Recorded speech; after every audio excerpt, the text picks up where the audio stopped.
Billionaire divorced for 5 months froze. Seeing his ex-wife leave a hospital with a baby on Christmas. Welcome to Secrets Narrated. Before we begin, drop a comment telling us which city you're watching from. We love seeing how far our stories travel. When the story ends, don't forget to rate it from 0 to 10 and share what you felt along the way. And if you enjoy emotional stories filled with twists and hidden truths, make sure to follow Secrets Narrated so you don't miss the next one. Now, sit back, relax, and enjoy every detail. The automatic doors of St. Mary's Hospital slid open with a soft whoosh, releasing the sterile scent of antiseptic into the crisp December air. Miles Harrington stepped inside, his Italian leather shoes clicking against the polished marble floor. At 42, he carried himself with the confidence that came from building a medical technology empire worth $3 billion. But today, every step felt heavy. His charcoal gray suit was impeccable, tailored to perfection across his broad shoulders and athletic frame. Dark hair, streaked with distinguished silver at the temples, was styled with precision. Steel blue eyes that had intimidated boardrooms across Silicon Valley now held something different, a weariness that expensive skincare couldn't hide. Miles had never planned to spend Christmas Eve in a hospital. The irony wasn't lost on him that his company's devices probably monitored half the patients in this building, yet he'd rather be anywhere else. His Aunt Margaret's hip surgery could have waited until after the holidays, but family obligations were the one thing his assistant couldn't reschedule. 5 months. That's how long it had been since he'd signed those divorce papers. 5 months since he'd walked away from the only woman who'd ever made him feel completely alive. The decision had seemed logical then, necessary even. He'd convinced himself that Elena Foster was holding him back, that their relationship had become a weight dragging him down when he needed to soar. Freedom, he'd told himself. Space to breathe. Room to become the man he was meant to be. What came instead was a hollow ache that no amount of work could fill. Miles checked his Rolex, a nervous habit he'd developed since the divorce. The quicker he could get through this visit, the better. Christmas had lost its magic anyway. The penthouse that once felt like a sanctuary now echoed with memories of Elena's laughter, the scent of her vanilla perfume, the way she used to curl up against him during holiday movies. He'd tried everything to forget. Therapy sessions with Manhattan's most expensive psychiatrist, antidepressants that left him feeling numb, anti-anxiety medication that barely took the edge off the panic attacks that struck at 3 a.m. Nothing worked because nothing addressed the real problem. He'd thrown away the best thing that ever happened to him. Elena had been 24 when they met, a graduate student working part-time at the coffee shop near his first cramped office. She was beautiful in an understated way. Shoulder-length auburn hair that caught the light when she moved, warm hazel eyes that seemed to see straight through his carefully constructed walls, and a smile that made him forget about quarterly projections and investor meetings. She'd believed in him when his company was nothing more than a crazy idea and maxed-out credit cards. Elena had eaten ramen noodles for months so they could afford prototype materials. She'd held him through the nights when he was sure they'd lose everything, whispering that she knew he'd change the world someday. But success had changed him. The gentleman who used to bring her flowers just because became someone who snapped when dinner wasn't ready by 7. The dreamer who talked about building a life together became obsessed with building an empire instead. Elena started disappearing inside her own home, her light dimming a little more each day as Miles grew more demanding, more distant, more impossible to please. The breaking point came during a particularly brutal quarter when 3 major deals fell through. Miles had been working 18-hour days, surviving on caffeine and fury. When Elena gently suggested he take a weekend off, he'd exploded. "You don't understand the pressure I'm under," he'd shouted, his voice echoing through their Manhattan apartment. "While you're here reading books and arranging flowers, I'm trying to keep us from losing everything." The hurt in Elena's eyes had been immediate and devastating, but Miles was too consumed by his own stress to apologize. Instead, he'd grabbed his laptop and stormed out, spending the night at the office like he had so many times before. 2 weeks later, he'd asked for a divorce. "I need space," he'd told her, the words feeling like glass in his throat. "This isn't working anymore, we want different things." Elena had listened in silence, her hands folded in her lap, tears sliding down her cheeks without a sound. She didn't fight him. She didn't beg. She just nodded and said, "If that's what you want." It was what he thought he wanted, for about 3 weeks. Now standing in this hospital corridor decorated with cheerful Christmas garland, Miles felt the familiar weight of regret pressing down on his chest. His phone buzzed with a text from his assistant, about a conference call with Tokyo, but he ignored it. Business could wait. The elevator dinged softly, and Miles stepped inside, watching the numbers climb toward the orthopedic wing. His reflection stared back at him from the polished steel doors. Successful, powerful, and utterly alone. He'd built his empire. He'd become the man he thought he wanted to be. But in the process, he'd lost the only person who'd ever made him feel like he was already enough. As the elevator slowed to a stop, Miles straightened his tie and prepared to play the part of the dutiful nephew. Just a quick visit, some small talk about recovery times and physical therapy, and then he could escape back to his empty penthouse where the silence couldn't mock him quite as loudly. The doors slid open, revealing the bustling hospital floor ahead. He had no idea that everything he'd tried so hard to leave behind was about to walk right back into his life. What do you think Miles will discover that will change everything he thought he knew about his choices? Miles found room 412 after wandering the maze of hospital corridors longer than necessary. He'd deliberately taken the scenic route, delaying the inevitable small talk that family obligations demanded. The orthopedic wing buzzed with activity, nurses checking charts, families clustered around doorways, the constant beep of monitoring equipment that his own company had probably manufactured. Aunt Margaret looked smaller than he remembered, propped up against white pillows with her silver hair perfectly styled, despite having surgery 2 days prior. She'd been his mother's older sister, the one who'd stepped in after the car accident when Miles was 17. Margaret had never married, dedicating her life to her career as a federal judge and to keeping Miles grounded when his ambition threatened to consume everything decent about him.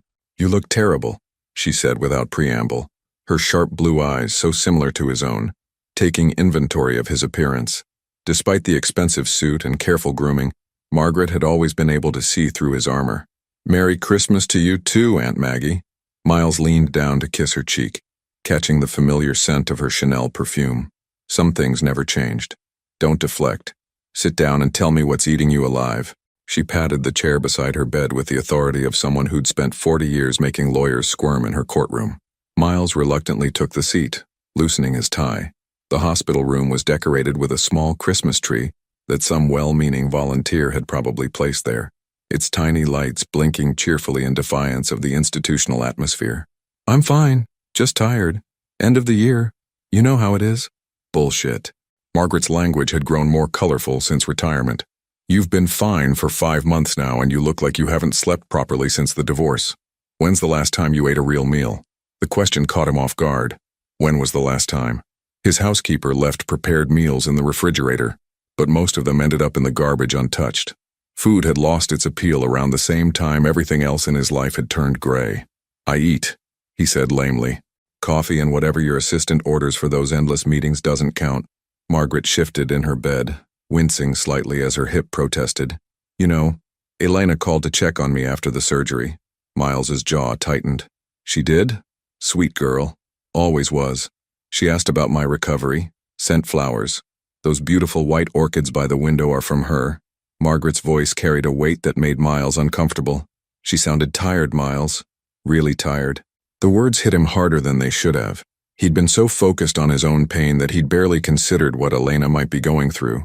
She'd probably had to find a new place to live, rebuild her entire life while he'd simply moved back into his bachelor penthouse and pretended everything was fine. That's nice of her," he managed. "She didn't mention why she sounded so exhausted, but I have my suspicions." Margaret fixed him with the stare that had made seasoned prosecutors confess their sins. "What aren't you telling me?" Miles stood abruptly, walking to the window that overlooked the hospital parking lot. Snow had started falling, coating the cars in a thin layer of white. Christmas Eve snow. Elena had always loved that. She used to say it made everything look like a snow globe. Magical and perfect. "There's nothing to tell. We're divorced. We've both moved on. Have you?" The simple question hung in the air between them. Miles watched a young family walking toward the hospital entrance, father carrying a car seat, mother clutching a diaper bag, older child skipping beside them. Such ordinary happiness, the kind he'd once taken for granted. "She was pregnant," he said suddenly, the words escaping before he could stop them. Margaret went very still. "Was? Was? I don't know." Miles pressed his forehead against the cool glass. "She told me the day we signed the papers 3 months along." The silence stretched between them, broken only by the soft beeping of Margaret's heart monitor. When she finally spoke, her voice was deadly quiet. And I told her I didn't want anything to do with it, that she could raise the child alone. The admission tasted bitter. I haven't seen her since. Margaret's sharp intake of breath cut through him like a blade. In 42 years he'd disappointed her before, but never like this. Never in a way that made her look at him like she was seeing a stranger. My God, Miles. What kind of man have you become? The question echoed his own thoughts during those sleepless nights when the pills didn't work and the silence of his penthouse became deafening. Success had a price, and somewhere along the way, he'd paid it with pieces of his soul. I panicked, he said, though the excuse sounded pathetic even to him. Everything was falling apart. The business, my head, everything. I thought I was protecting her. From what? From me. From this. He gestured vaguely at himself. From the mess I'd become. Margaret shook her head slowly. That baby would be due soon. Christmas, Miles whispered. She said Christmas. The realization hit him like a physical blow. Today was Christmas Eve. Elena could be in labor right now, alone, while he stood in this hospital room drowning in his own cowardice. You need to find her, Margaret said softly, before it's too late. It's already too late. I made my choice. Choices can be unmade. Pride can be swallowed. But some chances, Margaret's voice cracked slightly, some chances don't come around twice. Miles turned from the window, meeting her eyes. They were wet with unshed tears, and the sight broke something inside him that had been carefully held together with money and medication. I don't know how, he admitted. You start by admitting you were wrong. Then you figure out how to be the man she fell in love with instead of this hollow shell wearing expensive suits. Before Miles could respond, his phone buzzed. A text from his driver. Waiting outside whenever you're ready, sir. I should go, Miles said, though he made no move toward the door. Yes, you should, but not to that empty penthouse. Margaret reached for his hand with surprising strength. Find her, Miles. Find them both, before you lose the only thing that ever really mattered. As Miles leaned down to kiss his aunt goodbye, he caught sight of the parking lot again. A woman was walking slowly toward the main entrance, moving carefully like someone carrying something precious. Even from this distance, even with snow obscuring his view, something about her made his breath catch. The hair color was right. The height was right. The way she moved. His heart stopped. Elena. And she was heading straight into the hospital where he stood frozen, watching his past and future collide in the falling snow. Miles's legs moved before his mind could process what he was seeing. He left Margaret's room without a proper goodbye, his Italian leather shoes echoing against the hospital corridors as he half walked, half ran toward the main entrance. His heart hammered against his ribs with a violence that made him wonder if this was what a heart attack felt like. The elevator seemed to take an eternity. He watched the numbers descend. 4th floor, 3rd, 2nd. Each ding marking time in slow motion. When the doors finally opened to the main lobby, Miles stepped out into a world that felt fundamentally different than the one he'd entered an hour ago. The lobby was bustling with Christmas Eve activity, families visiting patients, medical staff heading home for the holiday, volunteers distributing small gifts to children in the pediatric ward. But Miles saw none of it. His entire focus was on the automatic doors at the far end of the space, where he'd last seen that familiar silhouette walking through the snow. He positioned himself near a bank of chairs by the main entrance, trying to look casual while his pulse thundered in his ears. Maybe he'd been wrong. Maybe it hadn't been Elena at all. Maybe his guilt-ridden mind was playing tricks on him, projecting her image onto some stranger because the doors slid open, and there she was.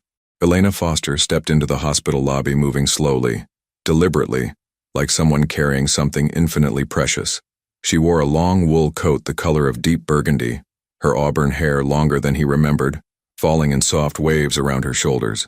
But it was what she carried that made Miles's world tilt off its axis. A baby, tiny, wrapped in a soft cream-colored blanket, cradled against her chest with the protective instinct of a mother who'd learned to be everything to someone who depended entirely on her. Miles felt his knees go weak. The baby was real. His child, the child he'd rejected, dismissed, abandoned, was here, breathing, alive, perfect. Elena looked tired in a way that went deeper than sleepless nights. There were shadows under her hazel eyes that spoke of weeks spent navigating new motherhood alone. Her skin was paler than he remembered, and she moved with the careful gait of someone still recovering from childbirth. But even exhausted, even worn down by circumstances he'd forced upon her, she was still the most beautiful woman he'd ever seen. She approached the information desk, her voice soft as she spoke to the volunteer, probably asking for directions to a patient's room. Miles couldn't hear the words, but he could see the gentle way she adjusted the baby's blanket, the automatic sway in her posture that new mothers develop to keep their children calm. 2 days old, the premise had said. This baby was 2 days old, which meant Elena had given birth on December 22nd, alone, while Miles was probably in some pointless board meeting or nursing his third scotch of the evening in his empty penthouse. The volunteer pointed Elena toward the elevators, and she turned, walking directly toward where Miles sat frozen in his chair. For a moment, he considered running, ducking behind the information pillar, taking the stairs, anything to avoid the confrontation that was about to destroy whatever fragile peace he'd managed to construct over the past 5 months. But his legs wouldn't move.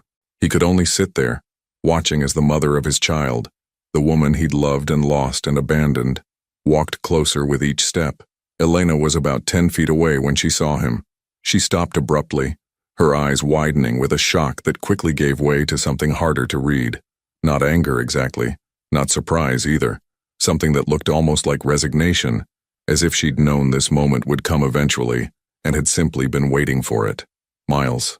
Her voice was steady, carefully controlled. The baby stirred slightly at the sound, making a soft mewling noise that hit Miles like a physical blow. Elena. His own voice came out rougher than intended. He stood slowly, his hands shaking as he shoved them into his pockets. I didn't expect to see you here. My friend Rebecca had her appendix out yesterday. I was visiting. Elena's explanation was matter-of-fact, but her grip on the baby had tightened protectively. What about you? My aunt. Hip surgery. The words felt incredibly stupid given the enormity of what stood between them. Here they were, making small talk while their child, slept peacefully in her arms. An awkward silence stretched between them, filled with 5 months of hurt and words that couldn't be taken back. Hospital life continued around them. Announcements over the PA system, the soft squeak of wheelchair wheels, conversations in a dozen languages. But Miles felt suspended in a bubble where only the three of them existed. The baby, he started, then stopped, unsure how to continue. What did you say to the woman whose pregnancy you'd rejected? How did you ask about a child you'd claimed you never wanted to meet? His name is Alexander. Elena's voice was soft but firm. Alexander James Foster. Foster. She'd kept her maiden name, of course. Miles had no right to expect otherwise, but the choice still stung. His son wouldn't even carry his name. Alexander, Miles repeated, the syllables feeling foreign on his tongue. That's a good name. Elena didn't respond. She was studying his face with an intensity that made him feel exposed, as if she could see every sleepless night, every moment of regret, every pill he'd swallowed trying to numb the pain of losing her. You look thin, she said finally. The observation, delivered without malice but with a detachment that hurt more than anger would have, made Miles acutely aware of how much weight he'd lost. His suits hung differently now. His housekeeper had started leaving larger portions, worried about his declining appetite. You look tired, he countered, then immediately regretted the words. Of course she was tired. She'd just given birth. She was raising a newborn alone because he'd been too much of a coward to face responsibility. I am tired, Elena said simply, but that comes with the territory. Another silence. Alexander made another small sound, and Elena automatically began the gentle swaying motion that Miles was learning was universal among new mothers. The simple gesture, so natural, so instinctive, highlighted everything he'd missed, everything he'd chosen to miss. Elena, he began, but she cut him off with a slight shake of her head. Don't, she said quietly. Not here, not like this. She was right. The hospital lobby, surrounded by strangers and Christmas decorations, wasn't the place for the conversation they needed to have. But Miles felt desperate, like if he let her walk away now he might never get another chance. Can we talk? Somewhere private? His voice cracked slightly on the last word. Elena looked down at Alexander, who had fallen back into the peaceful sleep of the very young, then back at Miles. For a moment he thought she might refuse. She had every right to. He'd forfeited his claim to her time, her consideration, her forgiveness the day he'd told her to raise their child alone. There's a chapel on the second floor, she said finally. It's usually empty this time of day. Miles nodded, relief flooding through him even as terror gripped his chest. He was about to face the consequences of the worst decision he'd ever made, and he had no idea if there was any path forward that didn't end in complete devastation. As Elena moved toward the elevators, Alexander still sleeping peacefully in her arms, Miles followed at a respectful distance. His son, his beautiful, perfect son who didn't even know he existed. The elevator doors closed around the three of them, and Miles caught his reflection in the polished steel. He looked exactly like what he was, a man who'd lost everything that mattered and was only just beginning to understand the true cost of his choices. The chapel on the second floor was indeed empty, a small sanctuary tucked away from the medical chaos beyond its doors. Soft light filtered through stained glass windows depicting scenes of healing and hope. Wooden pews faced a simple altar adorned with white poinsettias, someone's donation to bring Christmas spirit to those seeking solace in their darkest hours. Elena chose a pew near the back, settling carefully with Alexander still sleeping against her chest. Miles sat in the same row but left a respectful distance between them, close enough to see the gentle rise and fall of his son's breathing, far enough to honor the invisible barrier that his choices had created. The silence stretched between them, heavy with unspoken words and 5 months of separate grief. Miles studied Elena's profile in the colored light from the windows, the delicate curve of her nose, the way she unconsciously tucked a strand of hair behind her ear, the protective curve of her body around their child. She looked older, he realized, not just tired, but aged in the way that profound loss could age someone. "How was the birth?" he asked finally, his voice barely above a whisper in the sacred space. Elena didn't look at him.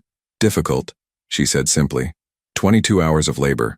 The cord was wrapped around his neck, so they had to do an emergency C-section at the end. Miles felt something cold grip his chest. Was he okay? He is now. Elena's hand moved protectively over Alexander's back. The doctors said it was touch and go for a few minutes. His heart rate dropped dangerously low. The words hit Miles like physical blows. His son had nearly died, and he hadn't even known. While Elena was fighting for both their lives in an operating room, he'd probably been reviewing quarterly reports or arguing with his legal team about some meaningless acquisition. "Elena, I called you," she said quietly, still not meeting his eyes. When the contractions started getting close together, it was 2 a.m. on the 22nd. Miles's breath caught. He remembered that night.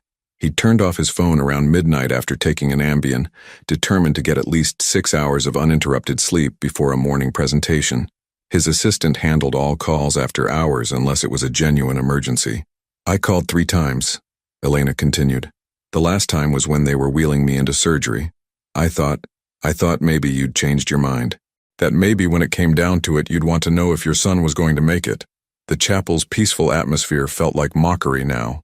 Miles wanted to disappear, to sink through the floor and never face the consequences of his willful blindness. She'd reached out to him in her moment of greatest fear, and he'd chosen pharmaceutical oblivion instead. "I turned off my phone," he whispered. "I'm so sorry, Elena. I'm so fucking sorry." "Language," Elena murmured automatically, glancing down at Alexander even though he was far too young to understand. The maternal instinct was so immediate, so natural, that it highlighted everything Miles had missed about becoming a parent.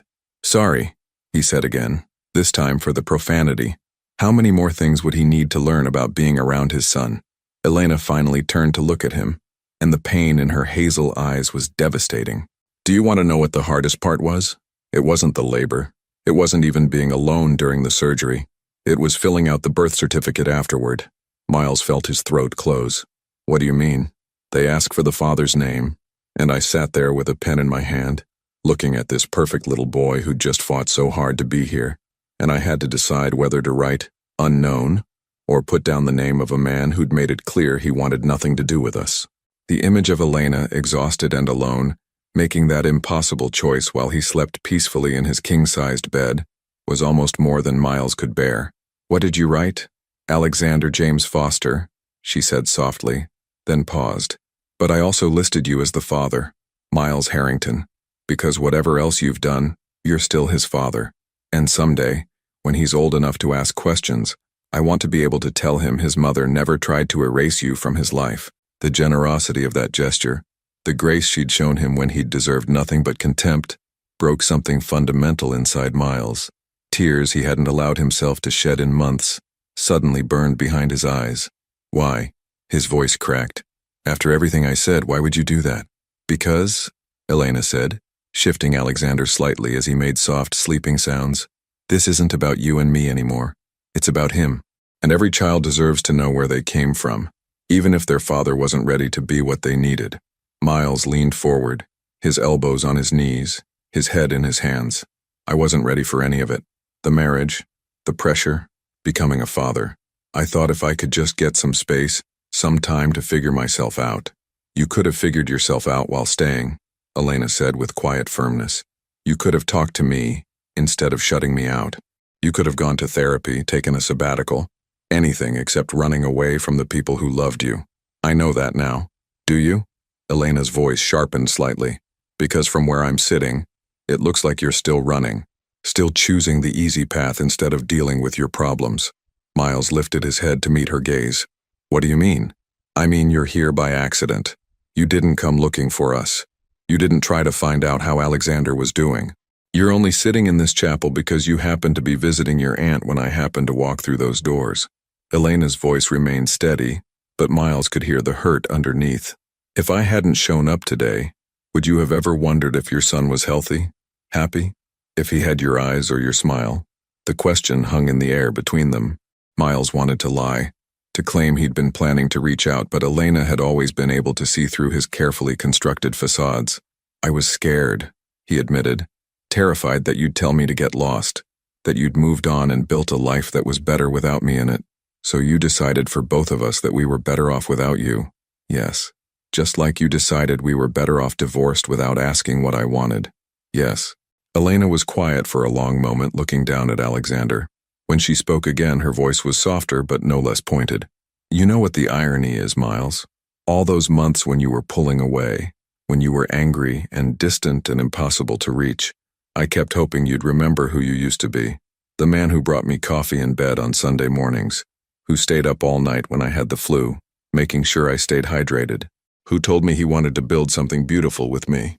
Miles remembered that man too. He felt like a stranger now, buried under years of stress and ambition, and the desperate need to prove he was more than the scared kid whose parents had died too young. I don't know how to be him anymore, Miles said quietly.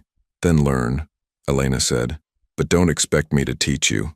I'm too tired to save anyone else right now. I've got my hands full keeping one little person alive and healthy. As if summoned by her words, Alexander stirred in her arms, making the soft mewling sounds that Miles was beginning to recognize as signs of waking up. Elena automatically began the gentle rocking motion, her attention immediately shifting to her son's needs. He's hungry, she said, checking her watch. I need to get home to feed him. The practical reality of Elena's new life, feeding schedules, diaper changes, the endless demands of a newborn, hit Miles with unexpected force. While he'd been drowning in self-pity, she'd been learning to be everything to someone who depended on her completely. Elena, he said as she carefully gathered her purse and prepared to stand. What would I have to do?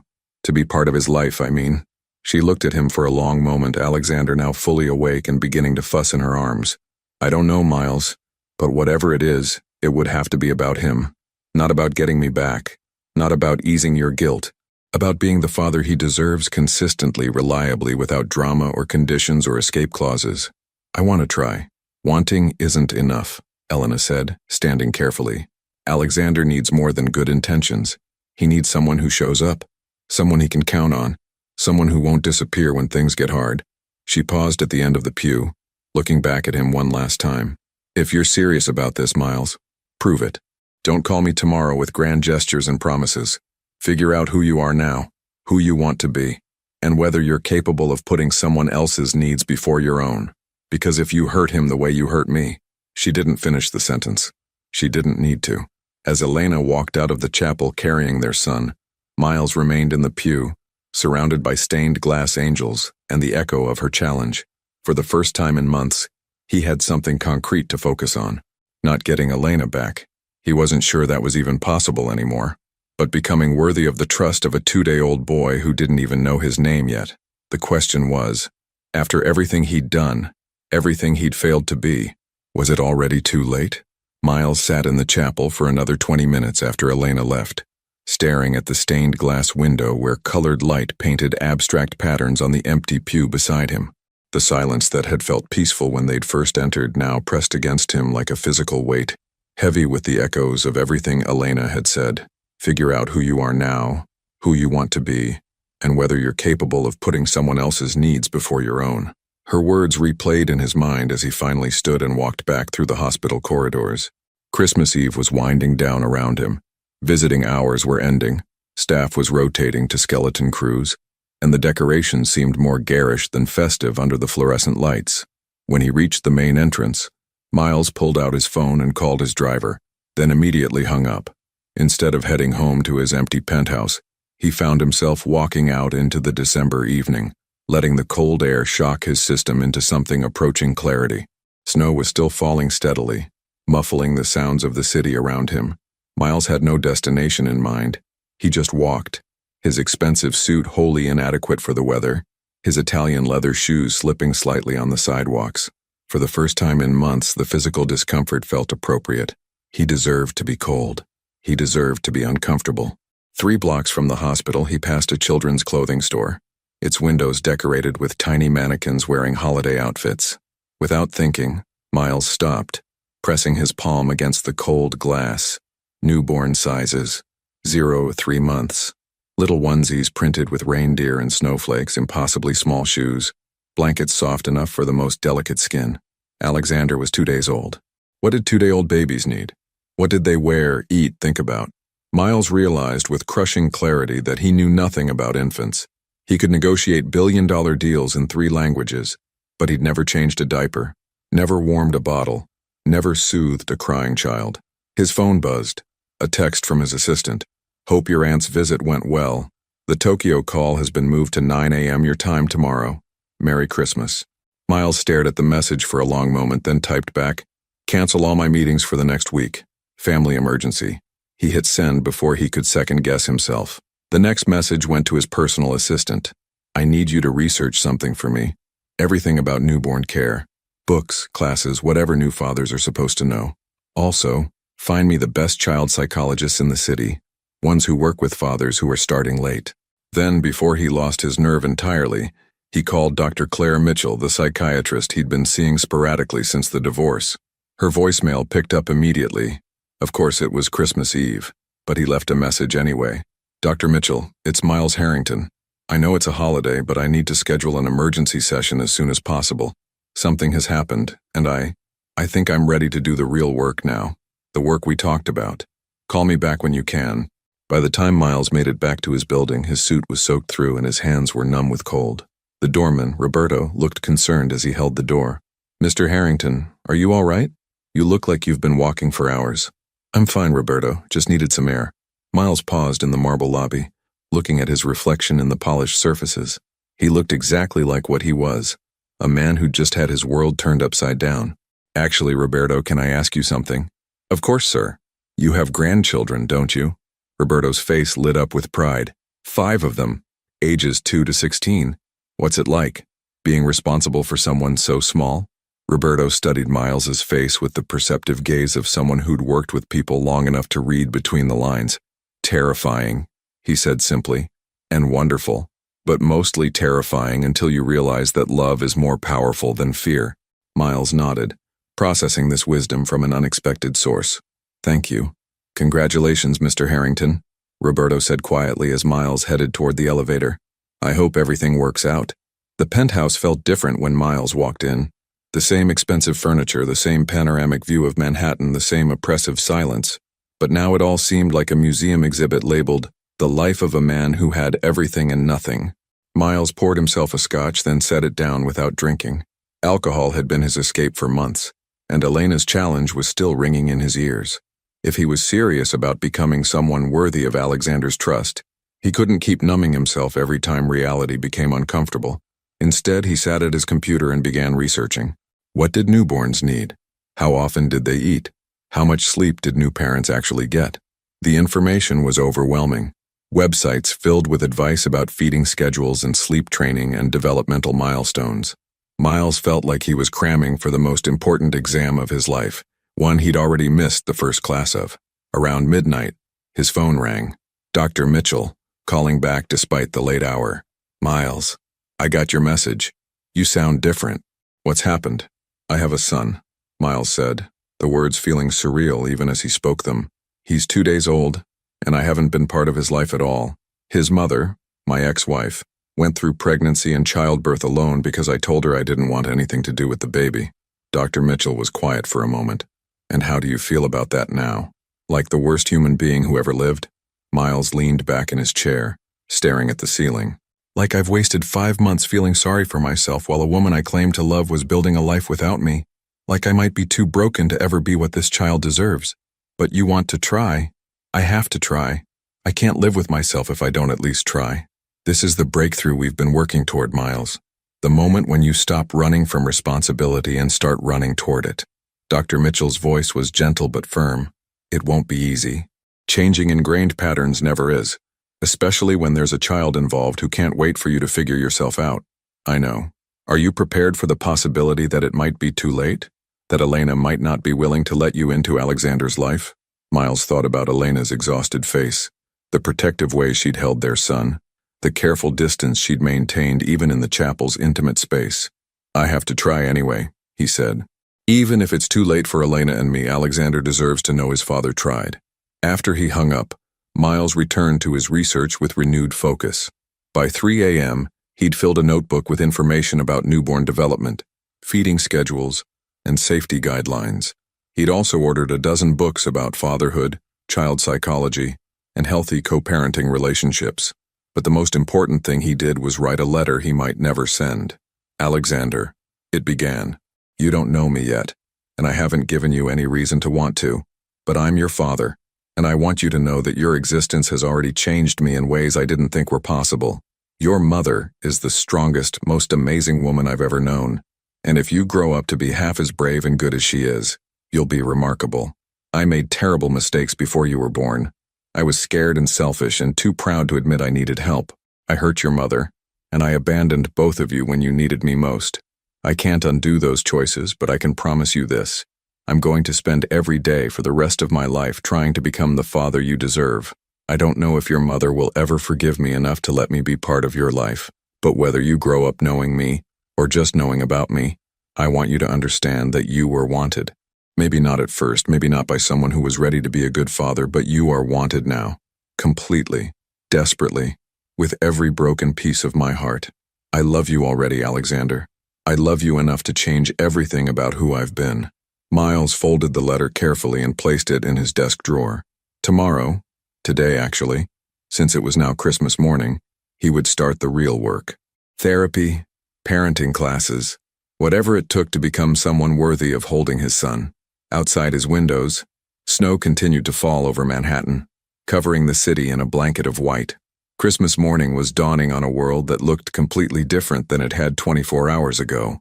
Miles looked at his reflection in the dark window and saw for the first time in months a man who had something to fight for. The question now was whether it was too late to win.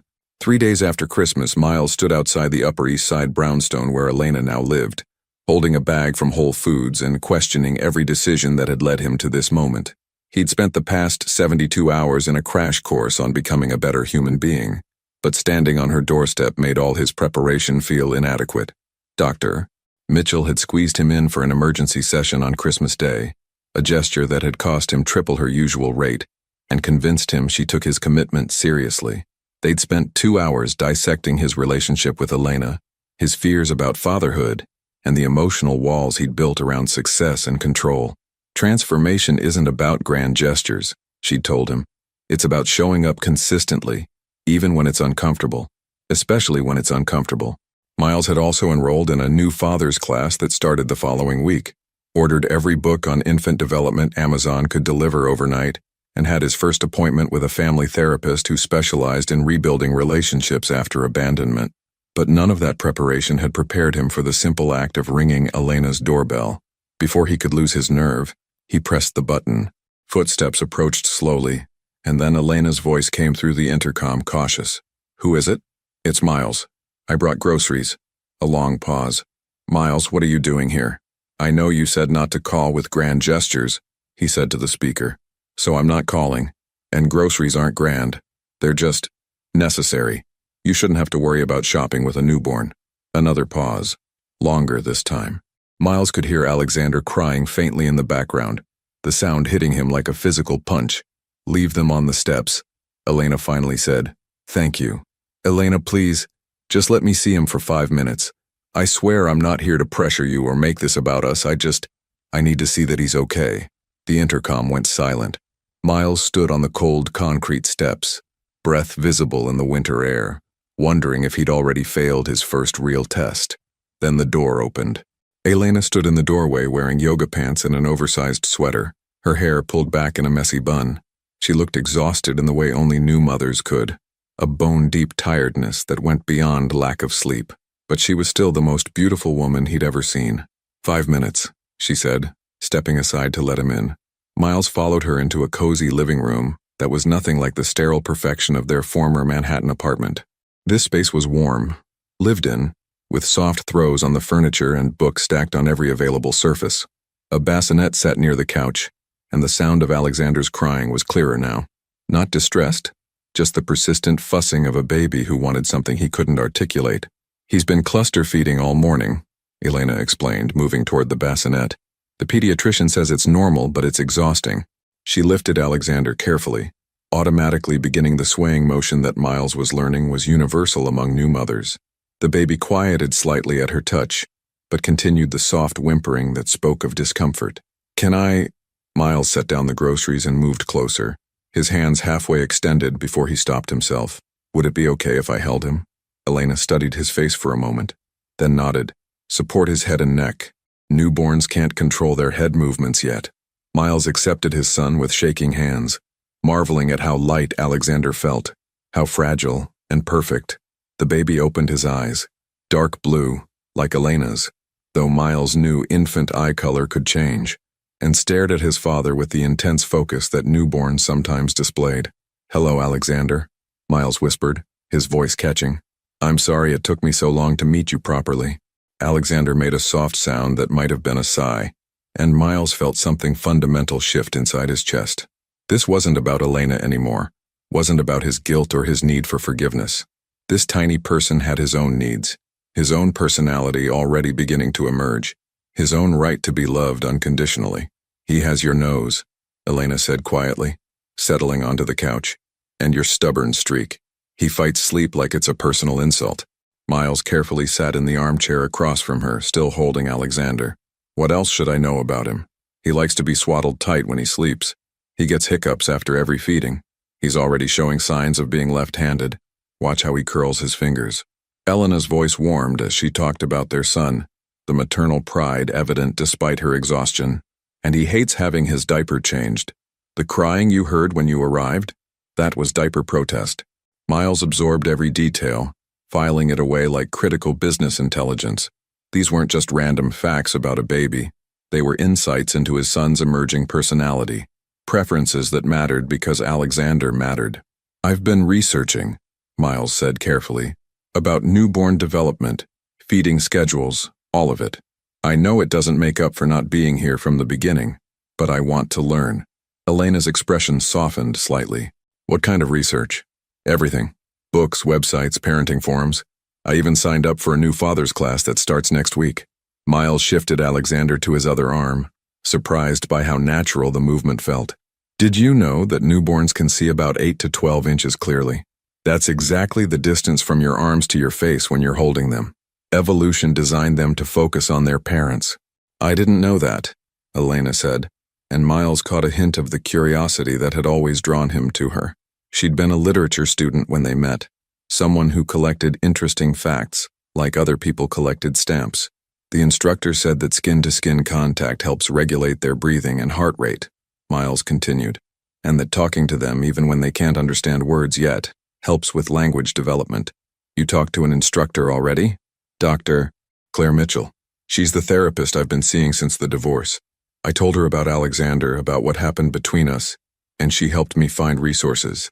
Miles looked down at his son, who had fallen asleep in his arms. I also have an appointment with a family counselor who specializes in situations like ours. Elena was quiet for a long moment, studying them both. Miles, what are you hoping to accomplish here? The question was direct but not hostile, and Miles appreciated her honesty. I want to be his father, not just financially. I know you don't need my money. I want to be someone he can count on, someone who shows up when he needs me. And what about us? Miles met her eyes. I don't know. I hope someday we can be friends for his sake. But I'm not here to win you back, Elena. I'm here because I finally understand that being a parent isn't about what I want or what makes me comfortable. It's about what's best for him. Elena nodded slowly. That's actually what I needed to hear. Before Miles could respond, his phone buzzed with a text. He ignored it, but Elena noticed. You can check it, she said. I know your work is important. Miles glanced at the screen and felt his stomach drop. The message was from his biggest client, threatening to pull their contract if he didn't personally handle a crisis that had emerged over the holiday weekend. 2 weeks ago, he would have handed Alexander back immediately and spent the next 6 hours on emergency conference calls. Instead, he turned off the phone. It's not more important than this, he said simply. Elena's eyes widened slightly. Miles, that could be $1 million client. I've seen you take calls during our anniversary dinner. Then I had my priorities wrong. Miles looked down at Alexander, who was sleeping peacefully despite the adult conversation happening around him. This is the only thing that matters right now. As if testing his resolve, his phone immediately started buzzing with an incoming call. The name on the screen was David Chen, CEO of Titan Medical Group, his most important client, and someone who never accepted being ignored. Miles declined the call and turned off the phone completely. I don't understand, Elena said, but her voice held a note of wonder rather than confusion. Neither do I. Completely, Miles admitted. But for the first time in years, I know what the right choice is. And it's staying here with my son. Alexander stirred in his arms. Making the soft mewing sounds that Elena had explained meant he was getting hungry. Miles felt a surprising pang of disappointment as Elena stood to take the baby. I need to feed him, she explained. Of course. Miles handed Alexander back carefully, missing the weight of him immediately. Elena, can I ask you something? Would you be okay if I came by again tomorrow? Same time, same deal, just groceries and maybe a few minutes with Alexander? I'm not trying to insert myself into your routine. I just want to be consistent. Elena settled Alexander into position for feeding, her movements automatic and efficient. Why tomorrow specifically? Because Dr. Mitchell said consistency matters more than intensity. That showing up regularly, even for short visits, is better than grand gestures followed by long absences. Miles stood to leave, giving her space for the intimate process of feeding their son. And because I promised myself I wouldn't let another day pass without knowing how he's doing. Elena was quiet for so long that Miles thought she might refuse. Finally, she nodded. Same time tomorrow. But Miles, if you're going to do this, you have to really do it. Alexander can't handle the uncertainty of a father who shows up when it's convenient and disappears when life gets complicated. I understand. I hope you do, Elena said softly, because he's already going to have to navigate growing up with divorced parents. I won't let him also grow up wondering if his father actually wants him. Miles paused at the door, looking back at Elena feeding their son in the warm glow of the afternoon light filtering through her windows. The scene was so peaceful, so complete, that he felt like an intruder in their carefully constructed world. But Alexander was his son too, and for the first time since Christmas Eve, Miles felt like he might actually be worthy of that title. I'll see you tomorrow, he said. As he walked back to his car, his phone vibrated with a voicemail from David Chen that he didn't bother to check. Tomorrow he would deal with the professional consequences of putting his son first. Tonight he would research more about newborn feeding schedules and wonder if Elena might someday trust him enough to let him stay longer than 5 minutes. It wasn't much progress, but it was a beginning. The conference room at Harrington Medical Technologies felt more like a tribunal than a business meeting. Miles sat at the head of the polished mahogany table, facing 12 board members whose expressions ranged from concerned to furious. David Chen's empty chair seemed to loom larger than the occupied ones, a stark reminder of the client they'd lost overnight. 48 hours. Richard Blackstone, the lead board member, said without preamble, "You've been unreachable for 48 hours while our biggest contract imploded. Care to explain?" Miles straightened his tie, a nervous habit he'd been trying to break. 3 weeks of daily visits to Elena and Alexander had given him perspective on what truly mattered. But sitting in this room full of men who measured worth in quarterly profits, his newfound priorities felt fragile.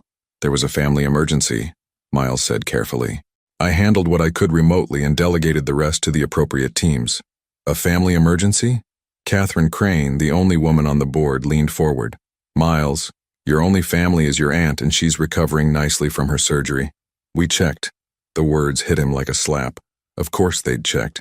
These people had built careers on knowing every detail about everyone they worked with. The fact that none of them knew about Alexander spoke to how completely he'd compartmentalized his personal life. It's complicated, Miles said. Complicated doesn't begin to cover the shitstorm you've created, snapped Jonathan Torres, whose pharmaceutical division had been counting on the Chen contract. Titan Medical isn't just pulling their business. They're telling everyone in the industry that Harrington Medical is unreliable. Do you have any idea how much this is going to cost us? Miles did know. Roughly $30 million in immediate losses, with potential ripple effects that could reach twice that amount. 2 months ago, those numbers would have sent him into a panic that lasted weeks. Now all he could think about was how Alexander had smiled. Actually smiled, not just gas, during yesterday's visit. I understand the financial implications, Miles said, but sometimes things happen that are more important than money. The room fell silent. Catherine Crane looked like she'd swallowed something unpleasant.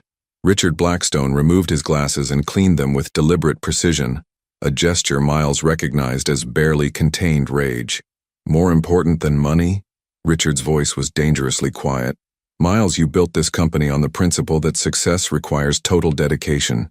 You've fired people for taking vacation during critical projects. You've missed weddings, funerals, and family gatherings because business came first.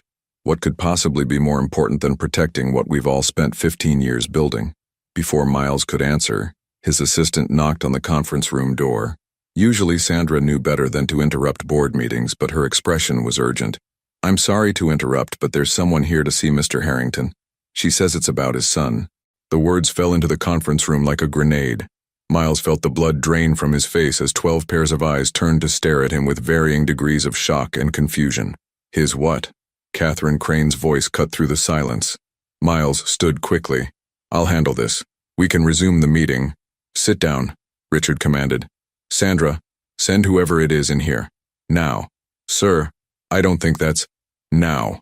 Miles wanted to disappear through the floor. In 3 weeks of carefully managed visits with Elena and Alexander, he'd managed to keep his professional and personal lives separate. He'd been building trust slowly, proving his consistency without the pressure of outside scrutiny. Now that fragile progress was about to be exposed to a room full of people who saw vulnerability as weakness. The conference room door opened, and Elena walked in carrying Alexander in his car seat. She looked professional in dark slacks and a cream-colored blouse, her hair pulled back in a low bun, but there were dark circles under her eyes, and she moved with the careful precision of someone operating on very little sleep. Alexander was awake and alert, his dark blue eyes taking in the unfamiliar surroundings. I'm sorry to interrupt, Elena said, addressing the room with the poise Miles remembered from corporate dinner parties. I'm Elena Foster. I wouldn't have come if it wasn't urgent. Miles found his voice. Elena, what's wrong? Is Alexander okay? He's fine, she said quickly, then hesitated. But we need to talk. In private. I'm afraid privacy isn't an option right now, Richard said coldly. Miss Foster, is it? You mentioned Mr. Harrington's son. We weren't aware he had any children. Elena's gaze flicked to Miles, and he saw a flash of understanding in her eyes. She'd walked into a minefield, and his board was about to use their son as ammunition against him. Alexander is 3 weeks old, Elena said simply, lifting the car seat slightly. Miles is his father. The silence that followed was deafening. Miles watched his carefully constructed professional image crumble in real time as the board absorbed this information. Jonathan Torres looked like he was calculating how this revelation would affect stock prices. Catherine Crane's expression had shifted from surprise to something that looked almost like admiration. 3 weeks, Richard repeated slowly. And you're just now telling us about this? Elena, Miles said, standing again. What did you need to tell me? She took a deep breath. Dr. Jennifer Reynolds called this morning. Alexander's bilirubin levels are elevated. It's probably nothing serious, but he needs to go back to the hospital for more tests and possibly phototherapy. Miles felt the world narrow to a single point of focus. Is he in danger?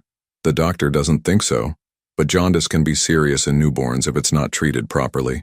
Elena's voice was steady, but Miles could see the fear underneath her calm exterior. I know you're in a meeting, but I thought you should know. In case something happens. Miles was already reaching for his jacket. Let's go. Sit down, Richard commanded again. Miles, you can't just walk out of another emergency meeting because my son might need medical treatment, Miles said, his voice cutting through Richard's protest. That's where I'm going to be. This is exactly what we're talking about, Jonathan Torres exploded. You have responsibilities to this company, to your employees, to your shareholders. You can't just abandon everything every time your personal life gets complicated. Miles turned to face the board, and for the first time in his professional career, he felt absolutely certain about his priorities. You're right, he said calmly. I can't abandon everything every time my personal life gets complicated. But this isn't complicated. This is simple. My 3-week-old son might need medical treatment, and I'm going to be there for him. If you walk out of this room right now, Richard said coldly, we'll have to seriously reconsider your position as CEO. Miles paused at the door, Elena and Alexander beside him. The threat should have terrified him. He'd spent 15 years building this company, sacrificed his marriage and his happiness for this boardroom and these people who were now treating his son like an inconvenience. Then you'll have to reconsider, Miles said. Elena, let's go. As they left the conference room, Miles could hear the explosion of angry voices behind them. Catherine Crane's voice cut through the chaos. For God's sake, the man just found out he's a father. Give him 5 minutes to figure out his priorities. In the elevator, Elena was quiet for a long moment. Alexander had fallen asleep in his car seat, blissfully unaware of the drama his existence had just created. I'm sorry, Elena said finally. I had no idea you hadn't told them about us. It's not your fault, Miles said, though his mind was racing through the implications of what had just happened. You did the right thing coming to get me. How long have his levels been elevated? Dr. Jennifer Reynolds noticed it yesterday during his 2-week checkup, but she wanted to monitor it for 24 hours before making a decision about treatment. Elena shifted the car seat to her other arm. It's common in newborns, especially ones who had difficult births, but it needs to be watched carefully. The elevator opened to the lobby where Sandra was waiting with Miles's coat and car keys. I called your driver, she said quietly. He's waiting outside. And Miles, for what it's worth, you made the right choice. As they walked toward the car, Elena asked, Are you going to lose your job over this? Miles helped her secure Alexander's car seat in the back of the sedan, marveling at how natural the motion had become after 3 weeks of practice. I might, he said honestly, but that's a problem for tomorrow. Today we need to make sure our son is okay. Elena met his eyes over the roof of the car. Our son, Miles confirmed. For the first time since Christmas Eve, the words felt completely true. As the car pulled away from Harrington Medical Technologies, Miles watched his life's work disappear in the rearview mirror. 3 weeks ago, the sight would have filled him with panic. Now, with Elena beside him and Alexander sleeping peacefully in his car seat, Miles felt something he hadn't experienced in years, complete certainty about what mattered most. The question was whether it was too late to save either his company or his family. The pediatric wing of Mount Sinai Hospital had a different energy than the adult floors Miles had visited just weeks earlier.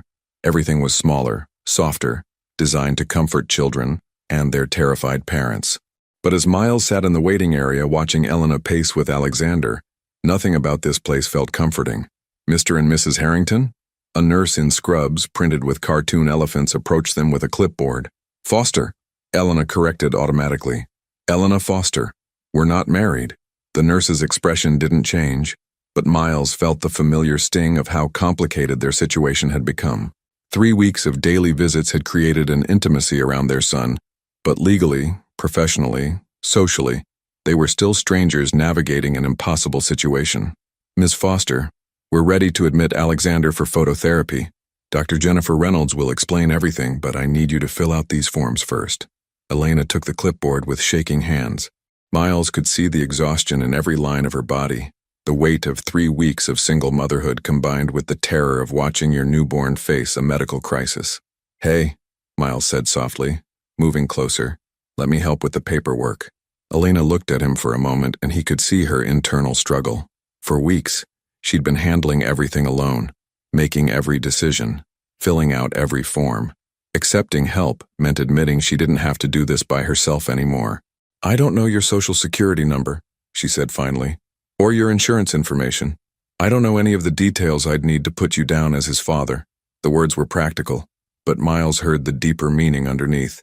They'd been divorced for 8 months, separated for longer. Elena had built a new life, made new plans, learned to exist without him. The fact that she didn't know his current insurance carrier was just a symptom of how completely they'd untangled their lives. I'll fill out what I can, Miles said, taking half the forms. We'll figure out the rest as we go. Dr. Jennifer Reynolds appeared in the waiting area, her kind face serious but not alarmed. Miles had learned to read medical professionals over the years of building equipment for hospitals. The difference between concern and panic was usually visible in their posture and pace. Elena, Miles, Dr. Jennifer Reynolds said, acknowledging them both. Let's talk about Alexander's condition. They followed her to a small consultation room where Alexander lay sleeping in a portable bassinet, a tiny blue hospital bracelet around his impossibly small wrist. Miles felt his chest tighten at the sight of his son in a medical setting, looking so vulnerable under the harsh fluorescent lights. Alexander's bilirubin levels are higher than we'd like to see, Dr. Jennifer Reynolds began, pulling up his chart on a tablet. It's not uncommon in newborns, especially those who had complicated deliveries. The good news is that phototherapy is very effective, and most babies respond well within 24 to 48 hours. What exactly is phototherapy? Miles asked. We place Alexander under special blue lights that help break down the excess bilirubin in his system. He'll need to stay under the lights for most of the day, with breaks for feeding and diaper changes.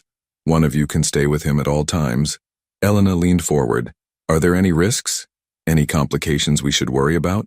The treatment itself is very safe. The main concern is if the bilirubin levels continue to rise despite treatment, but that's rare. We'll monitor his blood levels every 6 hours and adjust the therapy as needed.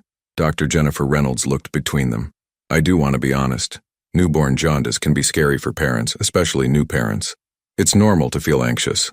Miles thought about the past 3 weeks, how every small change in Alexander's breathing or eating patterns had sent Elena into research mode, texting him updates and questions at all hours. She'd been navigating these fears alone while Miles was just beginning to understand what it meant to worry about someone so completely helpless. How long will he need to stay in the hospital? Elena asked. Probably 2 to 3 days, depending on how quickly his levels improve. We'll want to keep monitoring him even after the phototherapy is finished, just to make sure the levels stay stable. After Dr. Jennifer Reynolds left to prepare Alexander's room, Miles and Elena sat in silence, watching their son sleep. The weight of the situation settled between them. Their first real crisis as parents, and they were facing it as two people who were still figuring out how to be in the same room together. I should call work, Elena said suddenly. I was supposed to start my new job on Monday. They're not going to understand if I need to take more time off before I've even started. Miles looked at her sharply. New job? Marketing coordinator at a publishing house. It's not much, but it's flexible and has good health insurance. Elena's voice was matter-of-fact, but Miles could hear the underlying stress. I can't afford to lose it. The reminder of Elena's financial reality hit Miles like a punch to the stomach. While he'd been drowning in self-pity in his penthouse, she'd been job hunting while pregnant, preparing to support herself and Alexander without any guarantee that Miles would contribute to their lives. You don't need to worry about money, Miles said quietly. I know I haven't been contributing, but that ends now. Alexander is my responsibility too. It's not about money, Miles.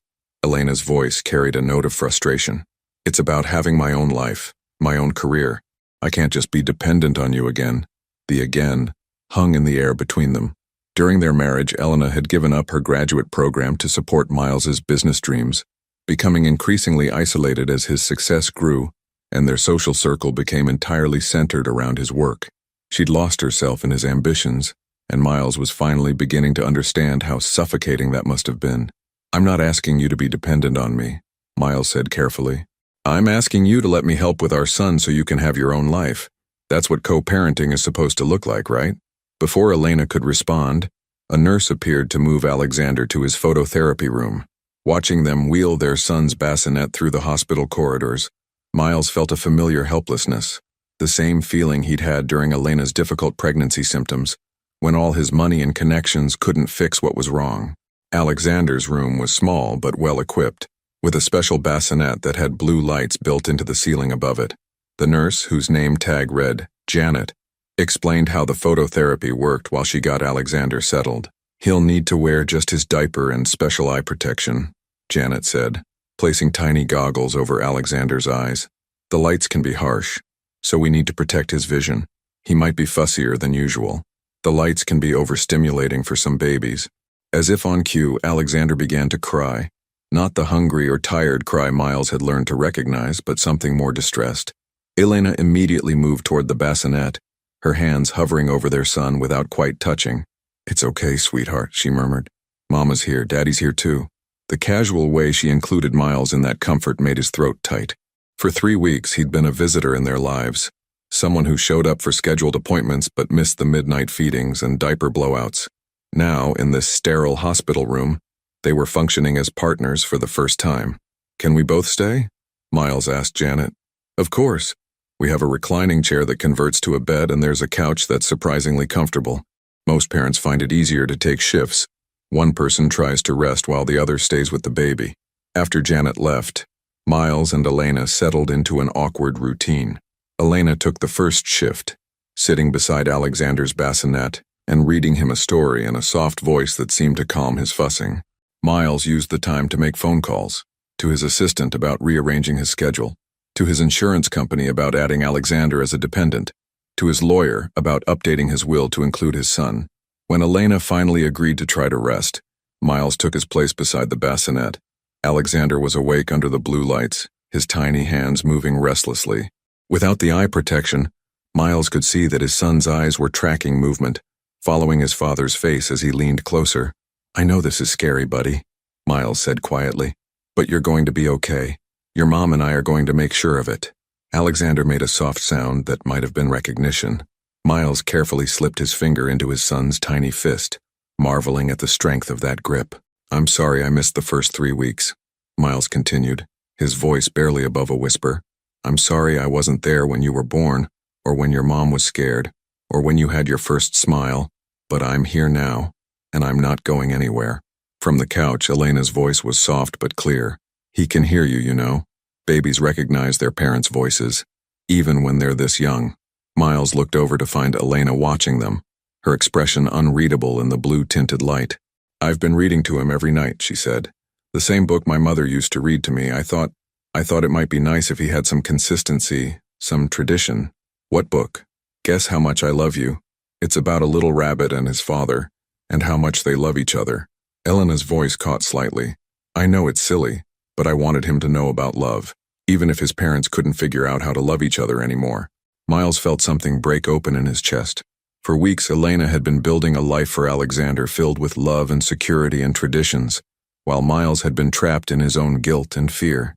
She'd been giving their son everything she could, including the promise of a father's love that Miles hadn't yet proven he could deliver.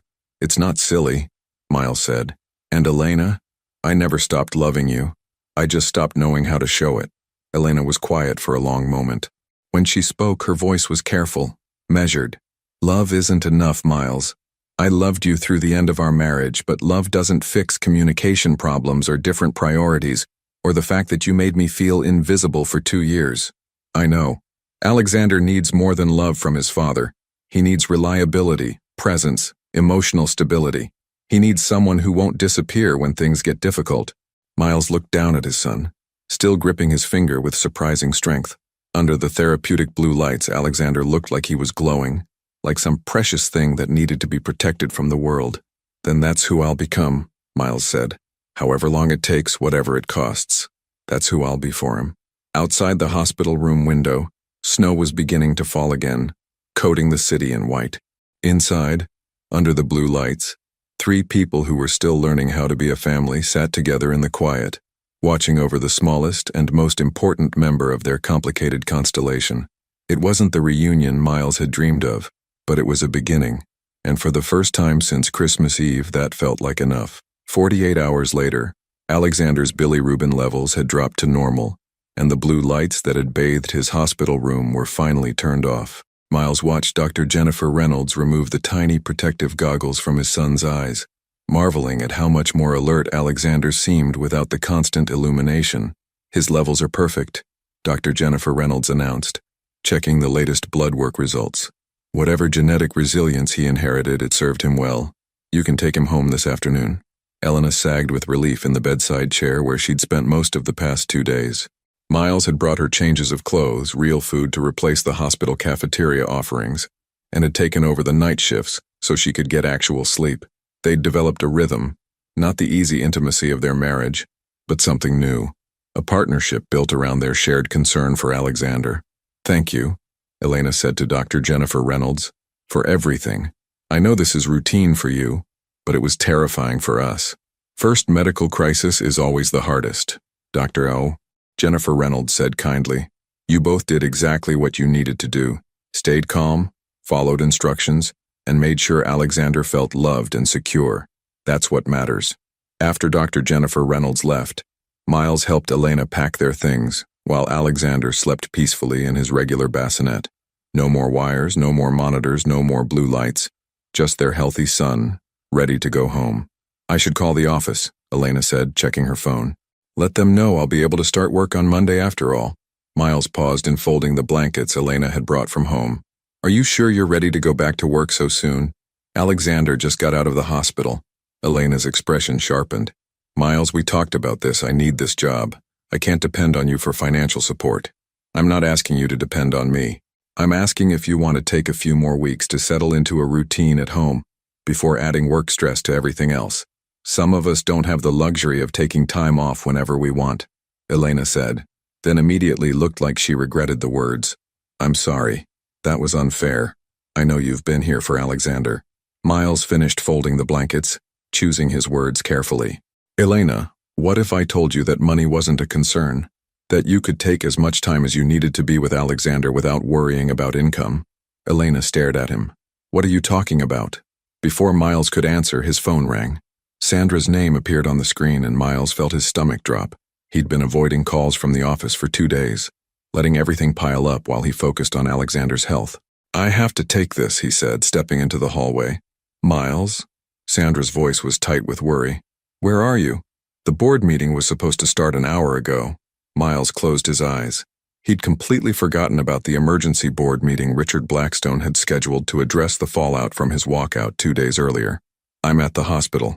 Alexander is being discharged today. Miles, listen to me carefully. Richard Blackstone called an emergency vote.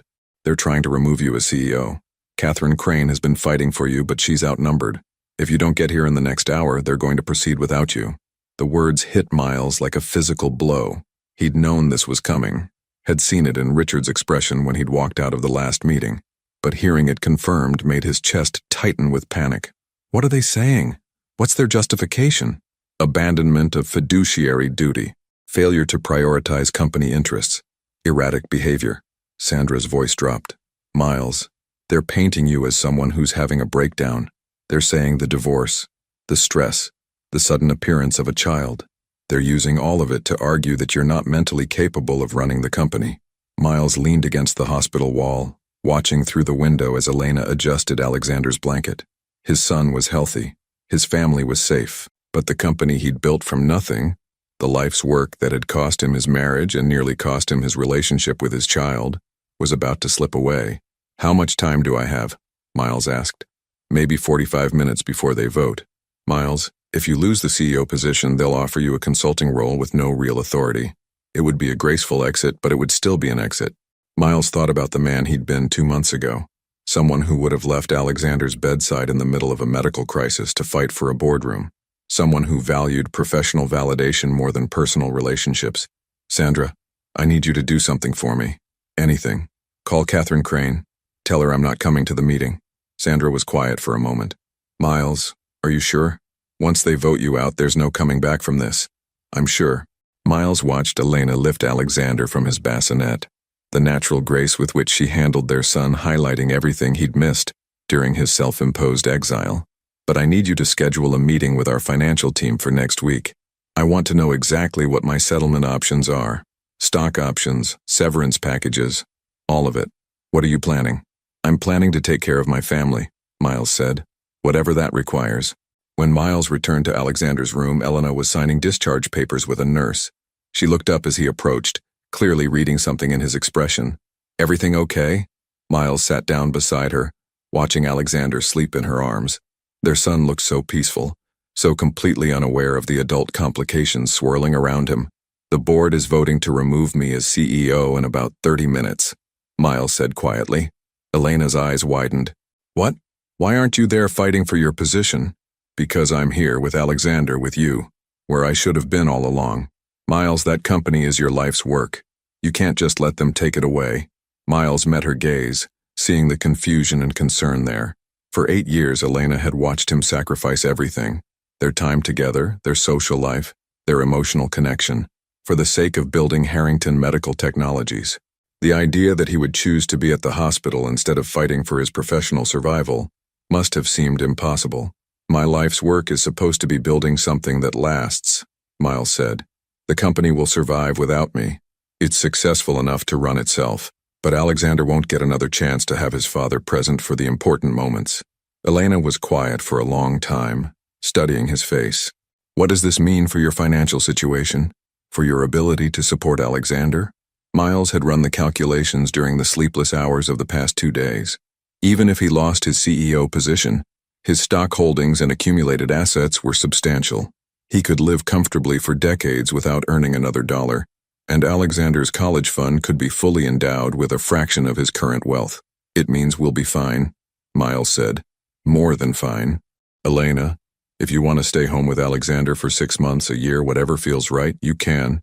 If you want to go back to school, start your own business, pursue anything that got put on hold during our marriage, you can do that too." Elena shifted Alexander to her other arm, her expression unreadable. "Why are you telling me this?" "Because I want you to have choices. During our marriage, I made you financially dependent on me, which meant you couldn't leave even when I was making you miserable. I never want you to feel trapped again, by money, by circumstances, by anything. And what do you want, Miles? What do you get out of this arrangement?" Miles looked down at Alexander, who had opened his eyes and was staring at him with that intense focus newborns sometimes displayed. "I want to be his father," Miles said simply. "Not the man who sends checks and shows up for birthdays. I want to know his favorite bedtime story, his first word, what makes him laugh. I want to be someone he can count on, someone who's present for the ordinary days, not just the emergencies." Elena was quiet for so long that Miles wondered if he'd said something wrong. When she finally spoke, her voice was carefully controlled. "What about us? What about our relationship?" It was the question Miles had been avoiding, the one that made all his other plans feel incomplete. He wanted Elena back, wanted the warmth of her laugh, the comfort of her understanding, the partnership they'd had before ambition had poisoned everything good between them. But he was beginning to understand that wanting something didn't mean he deserved it. "I don't know," Miles said honestly. "I hope someday we can be friends. Good friends who can co-parent Alexander without drama or resentment. Beyond that," he shrugged, "I can't ask you to trust me with your heart again. I haven't earned that yet." "Yet?" Elena's voice was soft. "I'm hoping that if I prove I can be the father Alexander deserves consistently over time, maybe you'll believe I've learned how to put someone else's needs before my own. Maybe that will be enough foundation to build something new." Elena stood to put Alexander in his car seat for the trip home, and Miles caught a glimpse of something in her expression. Not forgiveness exactly, but something that looked like possibility. "Miles," she said as they prepared to leave the hospital room that had become their temporary refuge. "Yeah? For what it's worth, I think you're making the right choice. About the company, I mean. Alexander is more important than any job." As they walked through the hospital corridors toward the exit, Miles felt his phone buzzing with what he assumed were messages about the board meeting. He didn't check them. Whatever was happening at Harrington Medical Technologies, it was happening without him. For the first time in his adult life, he was exactly where he needed to be. The question now was whether it was enough to build the life he'd never learned how to want. 2 weeks after Alexander's discharge from the hospital, Miles sat in his now former office, packing the personal items that represented 15 years of relentless ambition. The board had voted him out as CEO, just as Sandra had predicted. Catherine Crane had fought for him until the end, but even she couldn't argue with the financial losses his absences had created. The irony wasn't lost on him that he felt more peaceful in this moment of professional defeat than he had during any of his corporate victories. A knock on the door interrupted his packing. He looked up to see Elena standing in the doorway, holding Alexander in his carrier. She looked nervous, uncertain, an expression he rarely saw on her face. "Sandra said I could find you here," Elena said. "I hope it's okay that I came." Miles set down the box of books he'd been loading. Of course it's okay. Is everything all right? Is Alexander okay? He's fine. Perfect, actually. Elena stepped into the office, looking around at the half-packed space. I heard about the board meeting, about your position. Word travels fast. It was in the Wall Street Journal this morning. Elena sat in one of the leather chairs facing his desk, the same chairs where they'd once planned their future together when the company was just a dream. Harrington Medical Technologies names new CEO after founder's departure. Something like that. Miles continued packing, not trusting himself to look directly at her. Probably for the best. The company was bigger than any one person anyway. Miles. Elena's voice was soft but firm. Look at me. He stopped packing and met her gaze. In the afternoon light filtering through his office windows, she looked like the woman he'd fallen in love with all those years ago. Strong, intelligent, beautiful, in a way that had nothing to do with careful styling or expensive clothes. I've been thinking, Elena said, about what you said at the hospital, about wanting to be Alexander's father, about proving you can put someone else's needs first. Miles felt his chest tighten. Elena, let me finish. She took a deep breath. For the past month, you've shown up every day. You've prioritized Alexander over everything else. Your company, your reputation, your financial security. You've gone to therapy, taken parenting classes, learned about infant development. That's what I should have done from the beginning. Yes, it is, but you're doing it now. Elena shifted Alexander in her arms as he made soft, sleeping sounds. Yesterday, Dr. Jennifer Reynolds called to check on Alexander's progress. She mentioned how impressed she was with both of us during his hospitalization, how we worked together as a team. Miles wasn't sure where this conversation was heading, but something in Elena's tone made him abandon his packing completely. Elena, what are you trying to tell me? I'm trying to tell you that I've been watching you become the man I always hoped you could be, not the man you were when we got married, and not the man you became when success went to your head. Someone new, someone better. The words hit Miles harder than any boardroom confrontation ever had. Does that mean? It means I think we should try, Elena said quietly. Not marriage, not moving back in together, nothing that dramatic. But maybe we could try being a family. Really being a family with both of us present and committed to making it work. Miles felt like the air had been knocked out of his lungs.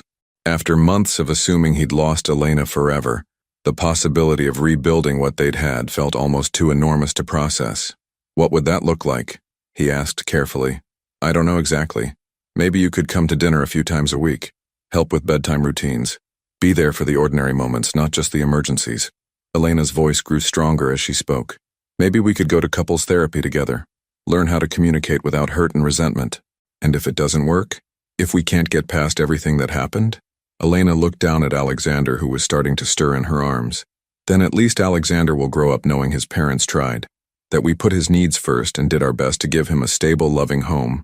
Miles moved around the desk to sit in the chair next to Elena's, close enough to see the tiny details of Alexander's face, the way his eyebrows were starting to look like Elena's, the small dimple in his chin that matched Miles's own. Elena, I need you to know something, Miles said. Losing the company, starting over professionally, none of that scares me. What terrifies me is the possibility of hurting you again, of disappointing you, or failing Alexander, or reverting to who I used to be when things get stressful. Elena was quiet for a moment, considering his words. Do you remember what you used to say when we first started the company? When we were working out of that tiny apartment and living on ramen noodles? Miles smiled at the memory, that every day was a chance to build something that hadn't existed before.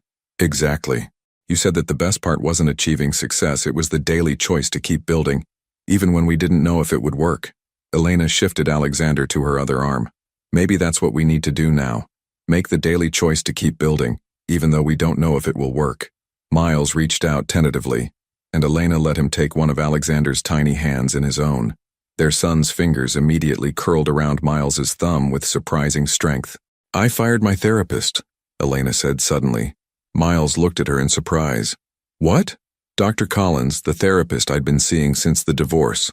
I fired her because she kept telling me I should protect myself from getting hurt again. She said trusting you was a mistake, that people don't really change, that I should focus on building a life that didn't include you at all. Maybe she had a point. Maybe she did. But watching you with Alexander, seeing you choose him over everything else, that's not the man she was warning me about. That's not the man I divorced. Elena met Miles's gaze directly. "I think people can change, if they want to badly enough, if they have the right reasons." Alexander opened his eyes at that moment, looking up at both his parents with the serious expression that newborns sometimes wore. Miles felt a profound sense of responsibility settle over him, not the overwhelming panic he'd felt when Elena first told him she was pregnant, but a calm certainty about what mattered most. "I want to try," Miles said. "Whatever it takes, however long it takes. I want to try building something with you and Alexander. Even if it means starting completely over? New careers, new priorities, new ways of being together?"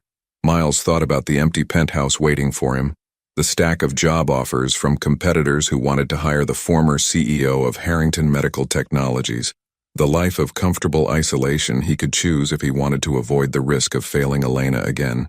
Then he looked at his son, who was still gripping his thumb, and at Elena, who was offering him something he'd never thought he'd have again, a chance to be part of a family, especially if it means starting over, Miles said.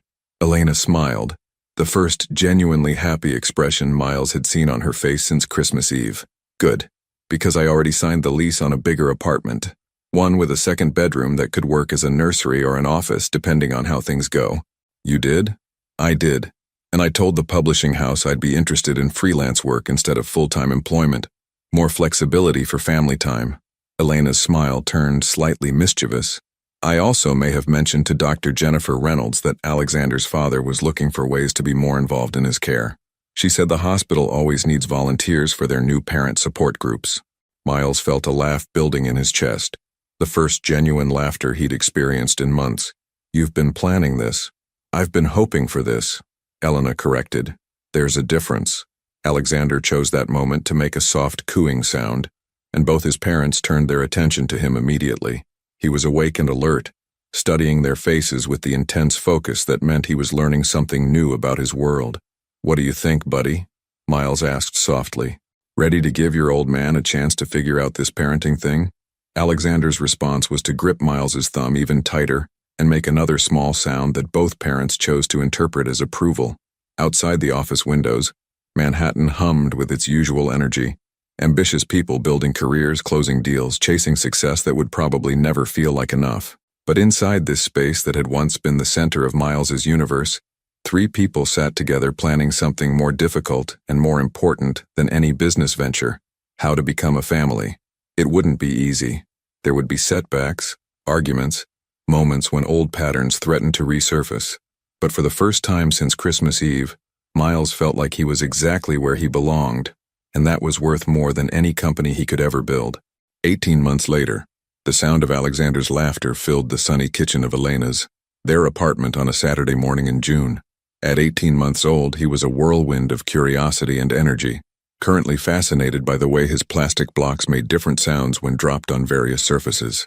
Miles sat cross-legged on the hardwood floor, building towers for Alexander to knock down, marveling at how much joy he found in this simple routine. His son had Elena's intelligent eyes and her stubborn determination, but Miles was beginning to see traces of his own personality emerging, a methodical way of examining new toys, a preference for routine that bordered on obsession. "Higher, Daddy," Alexander demanded, his vocabulary expanding daily with new words that delighted both his parents. "Higher it is," Miles said, adding another block to the tower. Alexander immediately knocked it down with both hands, squealing with delight.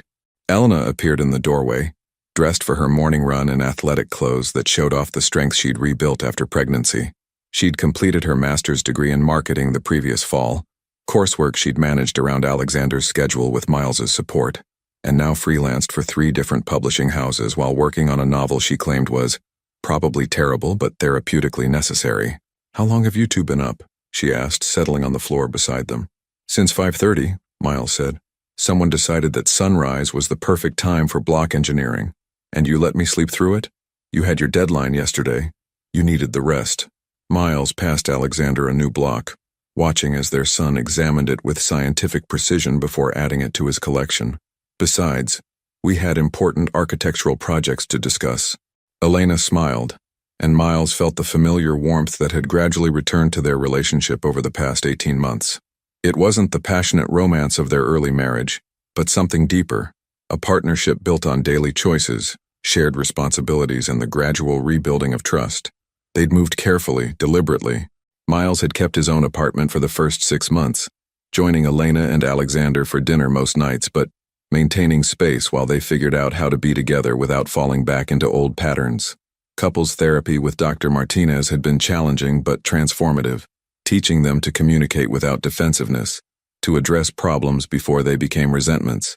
The turning point had come 8 months earlier, when Alexander had taken his first steps, from Elena's arms to Miles's, back and forth across the living room, while both parents cheered. That night, Elena had asked Miles to stay over for the first time since the divorce, not for romance, but because she wanted Alexander to wake up to both his parents celebrating his milestone. "What's your plan for today?" Elena asked, stretching beside them on the floor. "Story time at the library at 10, then the park if the weather holds. Margaret wants to have lunch with us around 1. She's bringing pictures from her cruise." Miles checked his watch, a simple steel piece that had replaced the luxury timepieces of his CEO days. "What about you?" "Long run, then I want to work on chapter 12.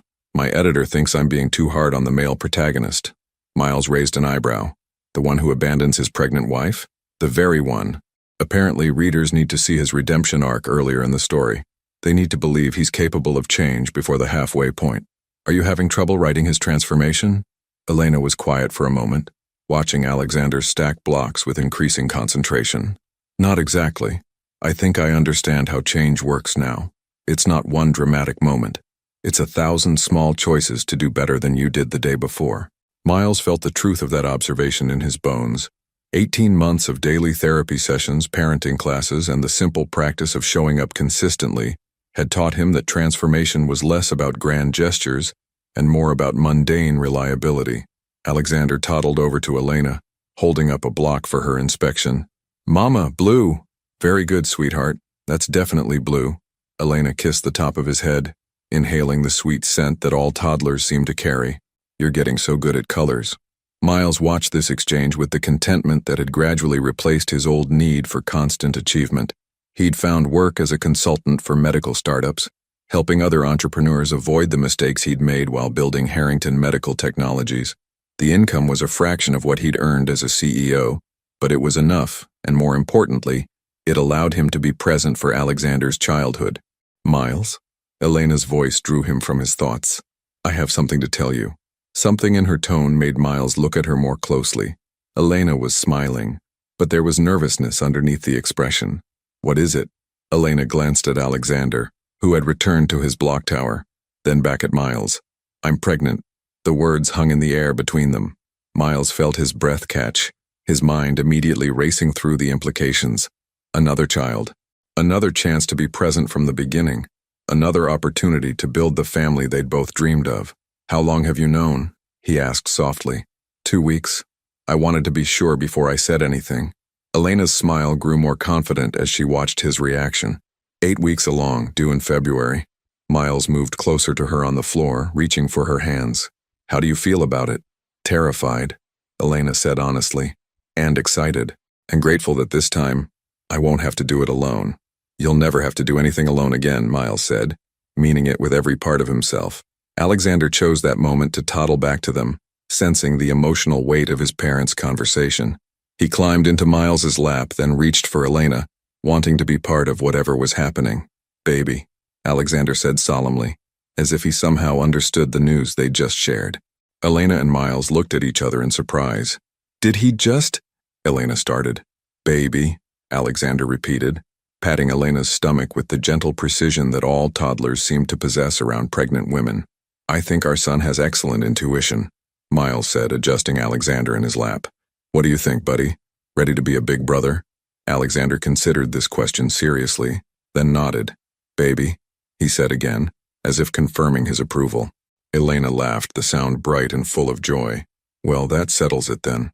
As they sat together on the kitchen floor surrounded by scattered blocks, Miles felt a profound sense of completion, not the desperate satisfaction of professional achievement, but the quiet contentment of being exactly where he belonged. He thought about the man he'd been 2 years ago, driven by ambition, isolated by success, unable to see beyond his own needs and fears. That man had built a billion-dollar company and nearly lost everything that mattered. This man, sitting on his kitchen floor with his son and the woman he loved, had learned a different kind of success, one measured in bedtime stories and first words, in difficult conversations and shared responsibilities, in the daily choice to put family before everything else. Outside their apartment windows, New York City hummed with its usual energy. Somewhere in the concrete jungle, ambitious people were chasing dreams that might cost them more than they were willing to pay. But inside this warm space filled with children's laughter and the promise of new life, 3 people, soon to be 4, had found something more valuable than any empire. Miles pulled Elena closer, feeling Alexander settle contentedly between them. In 18 months, they'd rebuilt their relationship from the ground up, learning to be partners instead of strangers, parents instead of competitors, a family instead of 2 people who happened to share a history. "I love you," Miles said quietly, the words carrying weight they hadn't held in years. "I love you too," Elena replied, her hand finding his over Alexander's head. "All of you." As Alexander babbled contentedly about his blocks and the morning light streamed through their windows, Miles understood that this was what happiness looked like, not the rush of closing a deal or the satisfaction of professional recognition, but the simple peace of being surrounded by people who knew him completely and loved him anyway. It had taken losing everything he thought he wanted to find everything he actually needed. And finally, that felt like enough. What do you think about second chances? Do you believe people can truly change when they have the right motivation? Share your thoughts in the comments below. Your participation means a lot to the channel. Please share your thoughts in the comments. Thank you for watching. If you enjoyed the story, please subscribe to our channel and leave a comment below letting us know what you thought. Your feedback and support mean a lot to us. Stay tuned for more exciting stories.